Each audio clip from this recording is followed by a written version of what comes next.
মধ্যপ্রাচ্যে উত্তেজনা এমন এক পর্যায়ে পৌঁছেছে যেখানে শুধু যুদ্ধ নয়, বিশ্ব অর্থনীতিও বড় ঝুঁকির মুখে পড়তে পারে। ইরানের নতুন করে দেওয়া এক কঠোর হুঁশিয়ারি পুরো বিশ্বকে ভাবিয়ে তুলেছে, কারণ এই বার্তা বাস্তব হলে থমকে যেতে পারে বিশ্ব জ্বালানি সরবরাহ।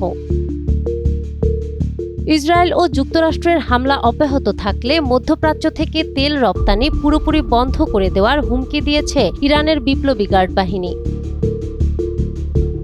মঙ্গলবার দেওয়া এক বিবৃতিতে তারা জানায়, হামলা না থামলে এই অঞ্চল থেকে বিশ্বের কোথাও 1 লিটার তেলও যেতে দেওয়া হবে না। তেহরানের এই হুঁশিয়ারির জবাবে পাল্টা সতর্কবার্তা দিয়েছেন মার্কিন প্রেসিডেন্ট ডোনাল্ড ট্রাম্প। তিনি বলেন, ইরান যদি গুরুত্বপূর্ণ হরমুজ প্রণালী দিয়ে তেল সরবরাহ বন্ধ করে দেয় তাহলে দেশটিকে ভয়াবহ পরিণতির মুখে পড়তে হবে। ট্রাম্প দাবি করেন, যুক্তরাষ্ট্র ইতোমধ্যে ইরানের সামরিক বাহিনীর বড় ধরনের ক্ষতির সম্মুখীন হয়েছে।